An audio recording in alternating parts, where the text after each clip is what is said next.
19h45, la barrière info soir. Monsieur, dames, bonsoir et bienvenue à cette nouvelle session d'information du lundi 26 juin 2023. Et toutes nos excuses pour ces légers retards. La communauté musulmane du Niger, à l'instar du celle du monde entier, s'active à célébrer le 28 juin prochain la fête de Tabaski, une fête communément appelée celle du mouton, qui constitue le meilleur des sacrifices à cette occasion. Une de nos équipes a fait le tour du marché de bétail pour constater la disponibilité des moutons. Le reportage est signé Adam Ousmana et Chebou Guisson.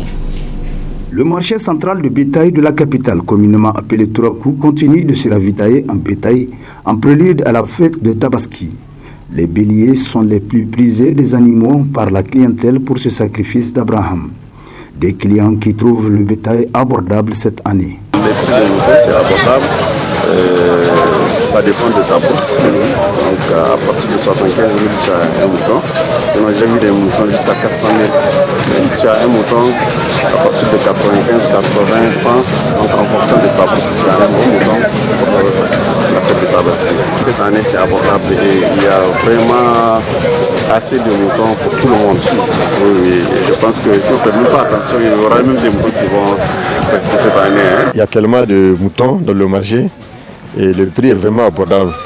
Pourquoi j'ai dit le prix est abordable? Même si tu as 30 000, tu vas trouver un mouton de 30 000. Mais tu ne vas pas venir avec 30 000 et dire que tu veux un mouton de 80 000. Là, tu vas retourner et dire que c'est vraiment les moutons sont chers alors que moi, je ne vois pas la chérité des moutons.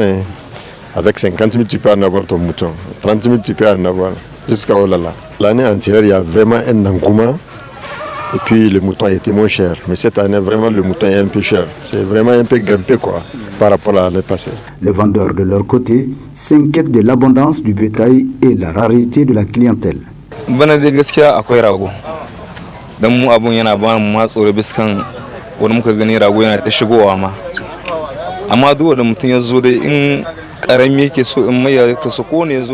Cette année, il y a beaucoup de moutons et le marché continue à être ravitaillé. Nous craignons même une mévente. Le bétail est à la portée de toutes les bourses et les clients viennent à compte-gouttes et repartent satisfaits. Cette année, il y a plus de moutons que l'année dernière.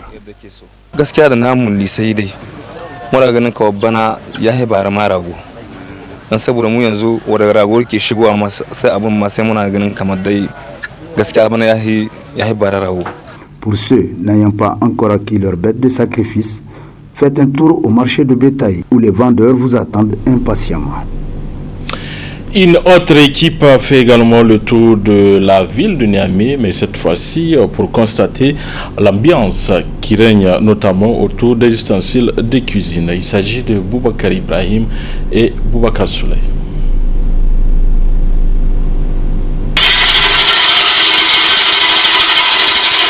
Utilisé dans la cuisine, le piment sec est devenu à quelques heures de la fête de Tabaski l'un des condiments le plus sollicités.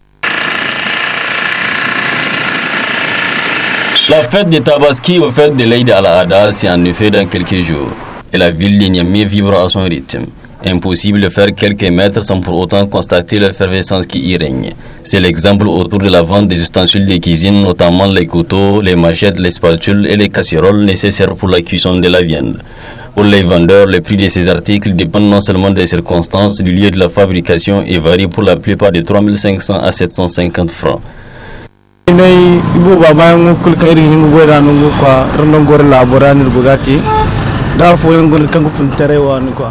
Il y a des articles qui sont fabriqués ici et ceux qui viennent d'ailleurs, et les prix sont abordables.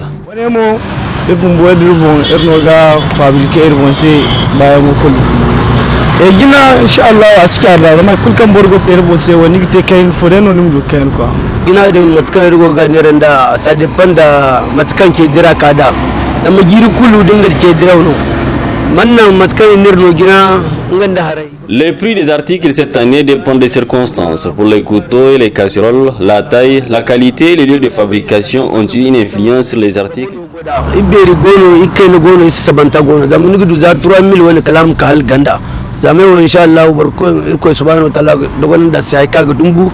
borgudu ni na de dende za 3000 kalam kaga zumbuga to hala ay kan to ba zangun da waran kadi gudu zama Un client qui s'est payé un couteau estime le prix abordable. Je suis venu acheter un couteau et je l'ai eu à un prix de 750 francs, ce que je trouve abordable. À rappeler enfin que les clients sont invités à se manifester, chacun peut en effet avoir en fonction de sa bourse. Un autre constat cette fois-ci aux marchés qui sont inondés par un produit pas des moindres et beaucoup utilisé en cette fête de Tabaski. Il s'agit du piment frais. Plus de détails dans ce reportage avec Asmaou Seydou et Nasser Seydou. Utilisé dans la cuisine, le piment sec est devenu à quelques heures de la fête de Tabaski l'un des condiments le plus sollicités par les femmes dans les différents marchés de la place. Au marché de Yantala ou marché Haboutagui, le regard des femmes est tourné vers le moulin pour la transformation du piment. Pour le moment, les prix sont abordables, pas trop chers. Ils n'ont pas trop augmenté sur les prix d'habitude. Mais certains produits, comme le poivron, l'oignon, le piment frais, voilà, tout est cher maintenant. Les condiments pour les piments, pour assaisonner les piments, tout ça c'est abordable, c'est comme d'habitude. En tout cas, il y a tellement de gens, il faut suivre la queue pour pouvoir transformer ça en poudre. Donc, vraiment, et puis à la chaleur, le piment rentre dans les yeux, on a avec les enfants, tout ça là, c'est vraiment pénible quoi. Et puis pour la transformation, ça a changé. Ils ont augmenté. Par exemple, avant, si tu amènes une demi-tasse, on peut te faire ça à 200, 250. Maintenant, une demi-tasse, on peut te dire 300, ainsi de suite comme ça. On est en train de se préparer pour la fête. Écraser piment, acheter les condiments. Que Dieu. Tout est madame. Tous les prix sont commandés, ça a augmenté. Les revendeurs se frottent les mains, même si ce condiment provient de l'extérieur, ce qui explique sa cherté.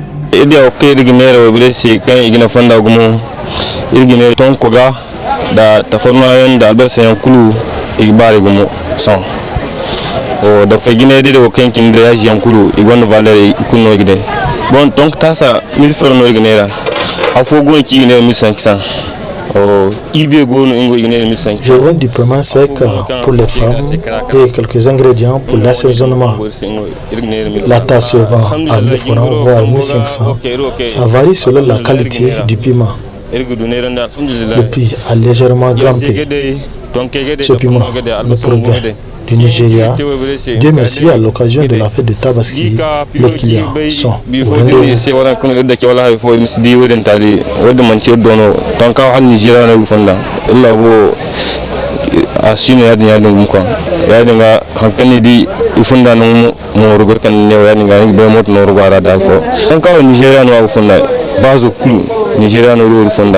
Ainsi, le piment peut être ajouté en début de cuisson ou être utilisé pour l'assaisonnement de la viande. Cependant, sa consommation doit se faire avec modération car une fois faite abusivement, elle peut provoquer plusieurs maladies selon les conseils des médecins.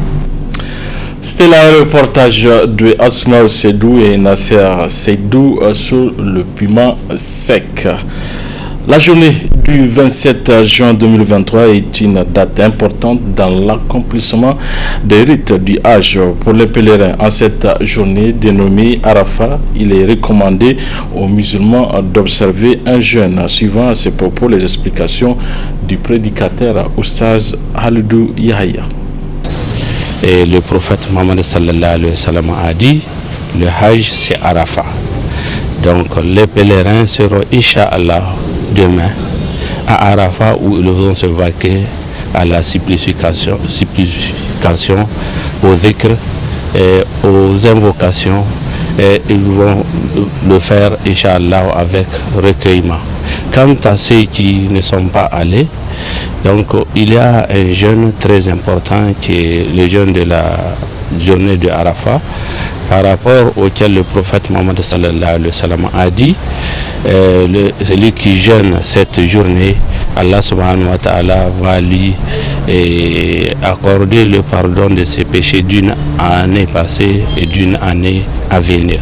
C'est une journée très importante pendant laquelle Allah subhanahu wa ta'ala descend après la prière du Zuhr sur le bas monde et il attend les supplications, les besoins des fidèles.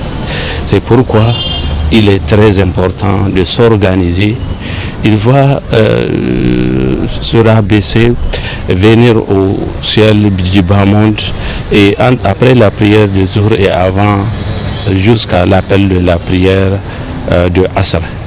Donc il faut s'organiser pour animer ce moment avec des bonnes œuvres, la lecture du Saint-Coran, le zikr ou toute œuvre jugée bonne, qualifiée bonne dans les enseignements de l'islam. C'est un moment où les invocations sont exaucées par Allah subhanahu wa ta'ala. Et ce moment, comme d'ailleurs les pèlerins qui seront à Arafat, ce moment jusqu'au Maghrib est un moment d'invocation, un moment de recueillement pour les fidèles. Donc il est important de profiter de cette journée au maximum par l'observation du jeûne qui est un jeûne surrogatoire et quant à l'animation de cette journée. La région de Tillabéri a constitué l'avant-dernière étape de la mission d'évaluation du ministère de l'Enseignement supérieur et de la Recherche. Hier dimanche, la délégation conduite par le secrétaire général adjoint a effectué plusieurs visites sur le site de l'université Boubacar Bah. Le résumé de cette visite, c'est avec Hassan Saleh Moussafa. Cette délégation du ministère de l'Enseignement supérieur et de la Recherche, conduite par le secrétaire général adjoint du dit ministère, professeur Aliou Mohamed, composée du directeur général des enseignements, le DGE, professeur Moussa Hamidou Talibi, et du conseiller technique du ministre de l'Enseignement supérieur et de la Recherche, Dr Farah Mega. Cette mission a accompagné du secrétaire général du gouvernorat de la région de Tillabéri, du recteur et du secrétaire général de l'université, du directeur régional du centre des œuvres universitaires de Tillabéri, effectué plusieurs visites sur le site de l'université Boubacar Bah. Le dortoir des étudiants assis au stade régional de football de Tillabéri, la cuisine, le crew, le nouveau site de 200 hectares de l'université Boubacar Bah, la tente marocaine d'une capacité de 300 places et bien d'autres infrastructures mises à la disposition de l'université par le gouverneur, précisément les salles de la tribune officielle. Tous ont reçu la visite de la délégation du ministère. Il s'agissait à travers ces visites terrain de constater de visu les conditions de vie et d'études, mais aussi l'état de ces infrastructures. Au niveau de la faculté, il n'y a pas de problème très sérieux, mais au niveau de l'UIT, du fait que l'UIT a connu des perturbations cette année, il y a quelques soucis, mais le recteur assure qu'enfin, juillet au plus tard, ces retards-là seront résolvés. Après le terrain, les autorités rectorales et leurs hôtes se sont retrouvés dans la salle pour suivre une présentation sur les activités académiques, notamment la situation académique de l'année 2022-2023 à l'Institut universitaire de technologie UT et à la faculté des sciences agronomiques FAS de Tillabéri. Il ressort de cette présentation globalement que l'année académique 2022-2023 s'est bien déroulée et avant le 31 juillet 2023, elle sera bouclée, a rassuré le recteur de l'université Boubacar Bah de Tillabéri, professeur Azuma Maïk Zoubayrou, d'où la satisfaction du chef de la mission. Nous sommes satisfaits de ces visites en ce sens que ces visites nous ont permis de voir la réalité dans laquelle se trouve l'université et le CRU. Ça nous a permis aussi de prendre le pouls du fonctionnement de l'université en termes académiques et nous sommes rassurés du point de vue des activités académiques. Nous profitons de cette occasion pour féliciter les collègues qui sont à l'université de Tillabéri. L'université Boubacar Bah de Tillabéri a été créée en 2014. Elle a pour mission d'accompagner le barrage de Kandaji dans la transformation agroalimentaire. Elle a formé de ce fait 250 étudiants en licence et 115 en master.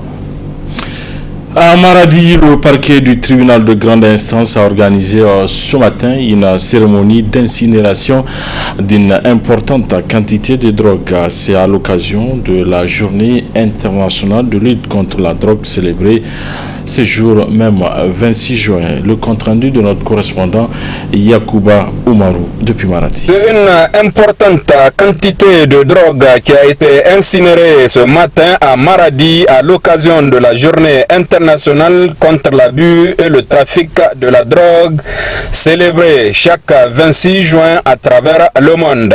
C'est le parquet du tribunal de grande instance de Maradi qui a organisé cette cérémonie en présence du gouverneur de la région, du sultan du Katsina, du procureur de la République, des maires des arrondissements communaux de la ville de Maradi, des responsables des forces de défense et de sécurité et des responsables techniques de la région.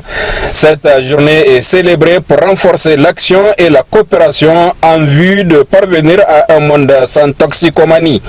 Dans son intervention au cours de la cérémonie d'incinération de la drogue, le gouverneur de la région de Maradi s'est appesanti sur comment prévenir et réduire les risques liés à la consommation des substances illicites.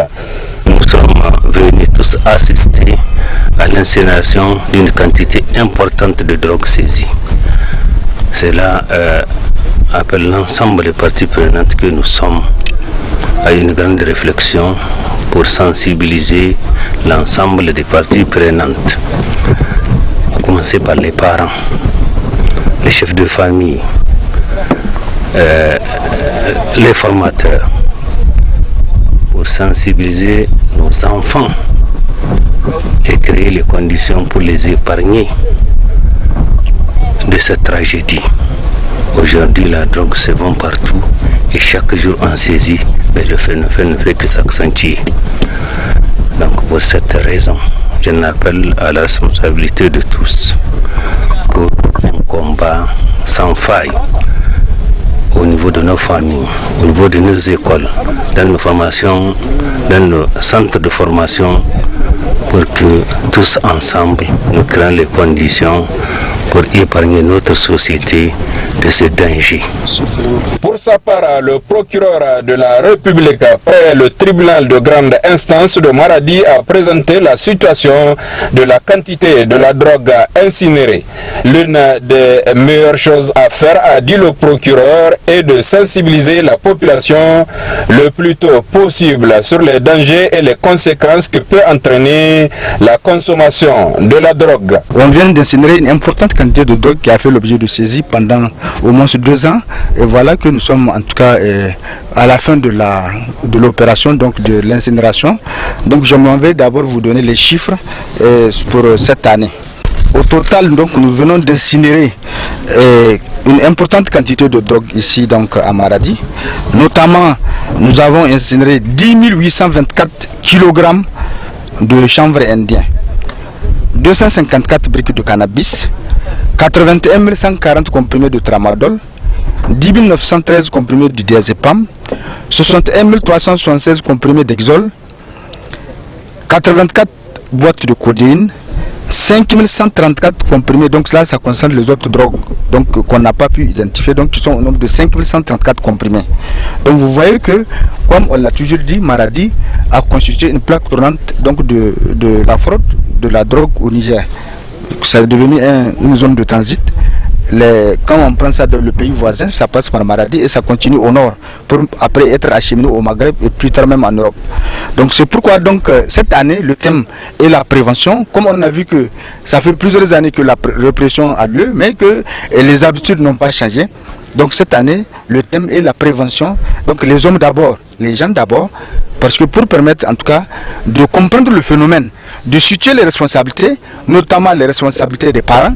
Les parents ont démissionné de l'éducation de leurs enfants. Vous constatez aujourd'hui dans nos écoles, dans tous les coins, les enfants, les jeunes hommes, ceux qui prennent la drogue.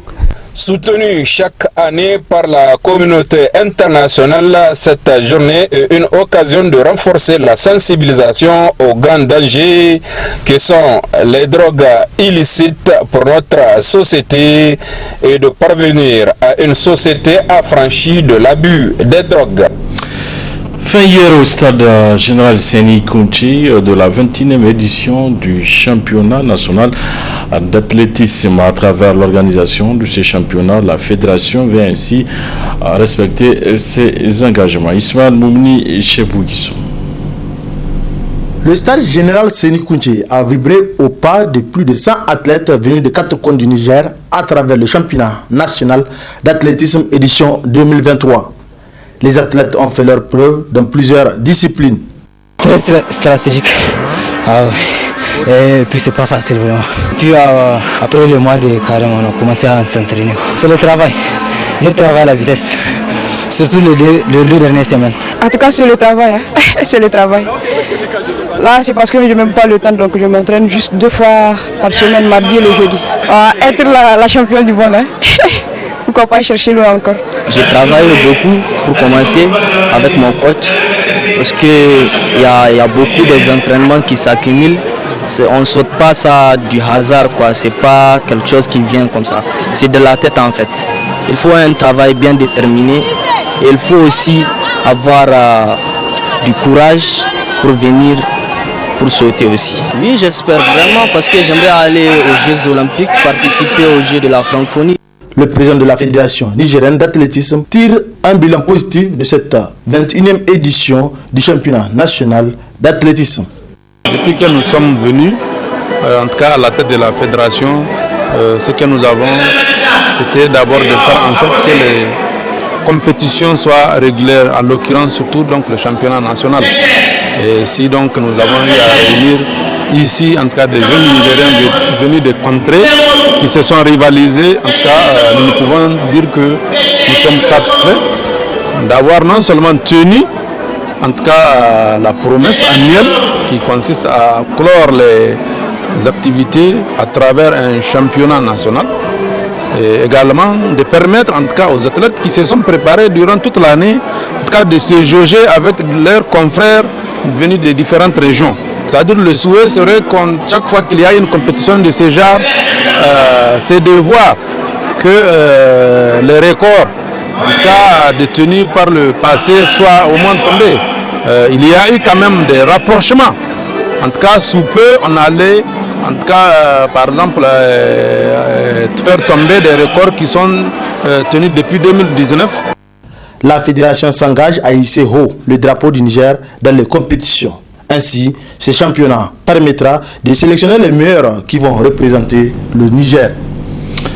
Du football ainsi, dans le cadre des phases finales du CAN I-23, l'équipe espoir du MENA national a affronté les Pharaons d'Égypte hier dimanche 25 juin 2023. Les deux équipes se sont acquittées sur un score nul et vierge, 0 but partout. Le point avec notre envoyé spécial Ibrahim Tikiré. À cette phase finale de la CAN U23 contre l'Égypte, le MENA U23 s'en sort bien avec un partage de points face au tenant du titre, les Pharaons Espoir. Pendant les 90 minutes, Nigériens et Égyptiens se sont âprement disputés pour le contrôle du jeu avec un léger avantage du nombre d'occasions procurées par les Pharaons U23. Au coup du sifflet final, le MENA a arraché un précieux point à la grande satisfaction des joueurs et du staff technique. Après l'Égypte, le MENA U23 affrontera le Gabon ce mercredi 28 juin au grand stade de Tanger. Une rencontre très décisive face à des Gabonais battus par le Mali 3-1.